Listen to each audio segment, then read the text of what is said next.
one of the models was what I like to call the release model.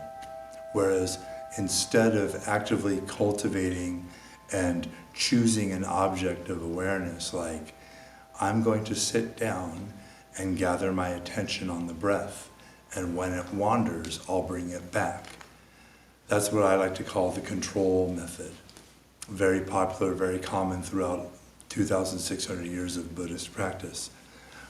But there are traditions that do the opposite, that say, I'm not going to choose an object, I'm not going to pick a preferred sensory or mental or emotional phenomenon. I'm just going to rest in and as this awareness as it presents right now. And the thing that occurred to me, that I feel like this happens a lot when I try to bring this kind of broad category, I'll say something like, okay, the instruction for the next sit is do nothing.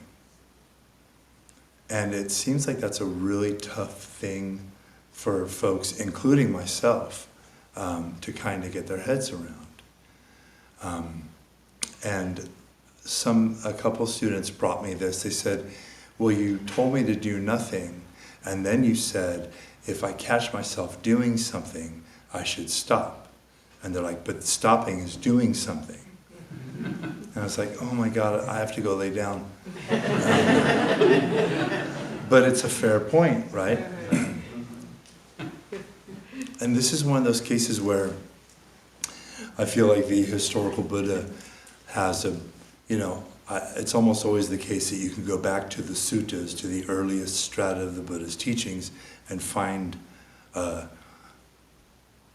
little jewel there.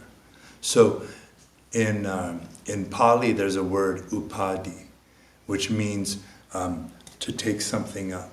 It also means to cling or to burn. So when a fire catches on, like when a fire catches onto a log, it's upadi. It has grabbed on now.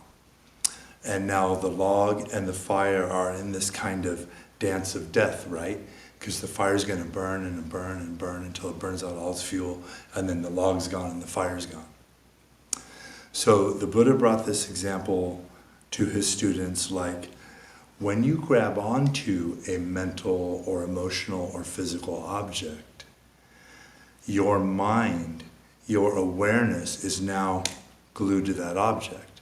And so the example would be something like, I could use that, but this is more like how I spend my time.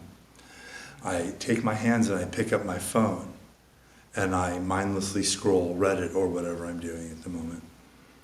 My hands could do anything. My hands are almost infinite in what they could have done before they picked up the phone. Now they've picked up the phone and that's what they can do. It's not bad, especially if I want to send a text message or write a note of something to say in class. But my almost infinite freedom of choice has now been limited to basically one or two things I can do on my phone. And all I need to do to come back to the primordial freedom, to the original freedom of what my hands could do before, is put it down. That's all I need to do. So when we're sitting in this kind of open awareness, kind of do nothing practice, when my mind picks up an object, like something at work that I'm worried about, or something in my personal life, or a choice that one of my children made that I don't think is a good one, I pick it up, and as long as I'm chewing on it, that's what I'm doing. And I'll be doing that as long as I keep holding it. But the second I put it down, I can do anything from that point. I can rest, I can breathe, and I don't even need to pick a new object.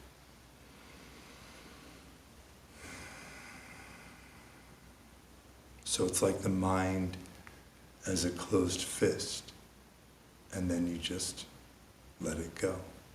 So you could say, oh, well, the open hand is doing something, sure, but don't do that for too long, it'll hurt. And that's certainly my condition.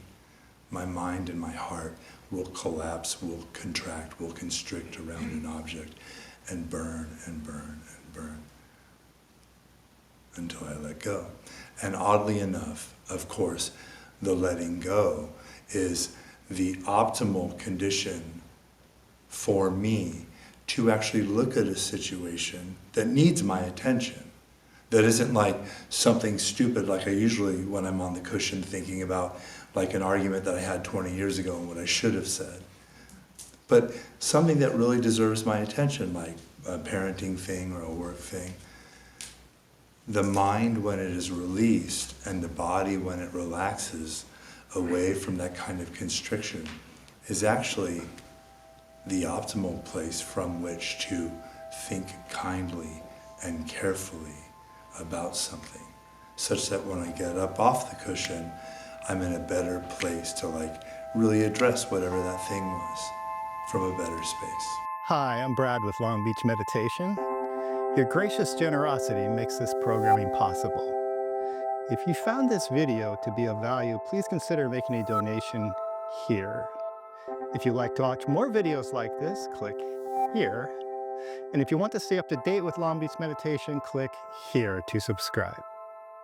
Thank you.